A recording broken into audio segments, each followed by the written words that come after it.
एक छोटे से गांव में कुमार सोहन रहता था। वो मिट्टी के बर्तन व खिलौने बनाया करता था और उसे शहर जाकर बेचा करता था। कभी कभी उसके 2-4 खिलौने बिकते तो कभी वो भी नहीं, जैसे तैसे उसका गुजारा चल रहा था।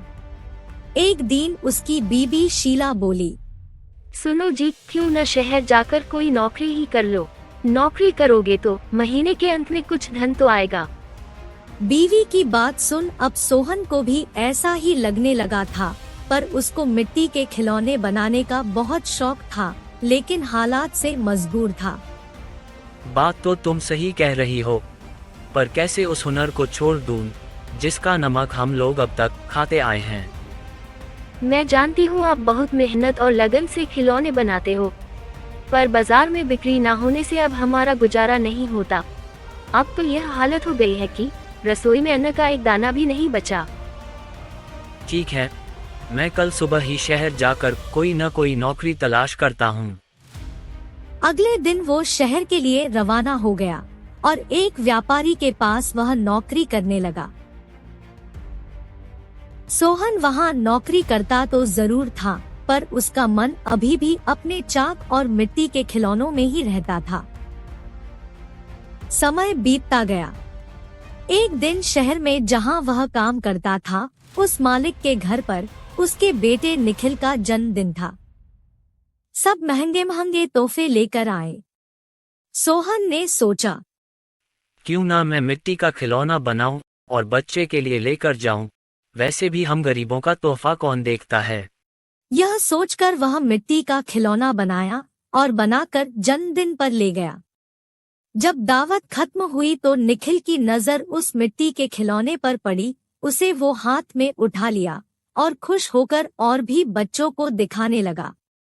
खिलौना सभी बच्चों को बहुत पसंद आया और जिद करने लगे कि उनको भी वैसा ही खिलौना चाहिए। यह सब देख सभी मेहमान एक दूसरे की तरफ देखने लगे और एक ही बात पूछने लगे, अरे वाह, इतना शानदार तोहफा कौन लाया है? इतना महंगा तोहफा ये किसने लाया होगा? ये खिलौना तो शायद आपका नौकर सोहन लाया है। इतना सुनते ही सब हैरान हो गए। सभी एक दूसरे का चेहरा देखने लगे। तभी मालिक बोला, सोहन तो बहुत गरीब है, इतना महंगा खिलौना कहाँ से ला सकता है? हाँ, मैंने देखा है, ये खिलौना सोहन ही लाया है। ठीक है, सोहन को बुलाओ, उससे पूछो कि ये खिलौना वह कहाँ से खरीदा है। वहाँ सोहन आता है और सब उसी के तरफ देखते हैं। वह माहौल देखकर हैरान हो जाता है। मुझसे क्या गलती हुई, सब मुझे ही घूर रहे हैं। शायद मेरा खिलौना निखिल को पसंद नहीं आया होगा और बच्चों के सामने वो अपमानित होगा।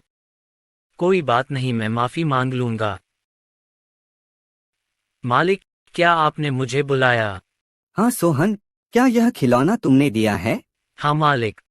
तुम यह खिलौना कहाँ से लेकर आए हो और इतना महंगा तोहफा तुम लाए कैसे? इतना सुन सोहन मन ही मन खुश होता है और मुस्कुराते हुए बोलता है, माफ कीजिएगा मालिक, ये कोई महंगा तोहफा नहीं है, यह मैंने खुद बनाया है।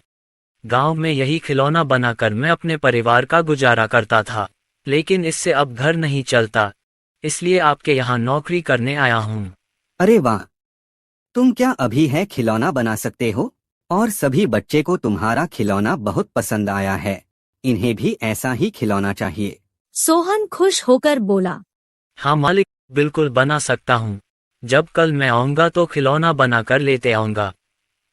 अगले दिन सोहन ने शानदार रंग बिरंगे खिलौने बना कर दिए। यह देख मालिक ने सोचा, क्यों ना मैं खिलौने का भी व्यापार करूं। वह अपने बीवी से बोला, सुनीता, सोहन खिलौना बहुत अच्छा बनाता है, उसे खिलौना बनवाकर शहर में उसका भी व्यापार कर लें। उसे सोहन को उसके मनपसंद का काम भी मिल जाएगा और उससे अच्छी तनख्वाह भी मिल जाएगी, साथ ही साथ एक मोटी रकम हम भी कमा लेंगे। ये तो अच्छा विचार है जी।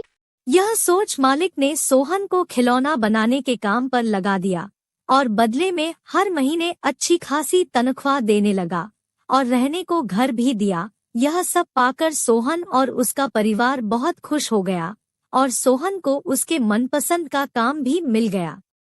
दोनों हंसी खुशी रहने लगे।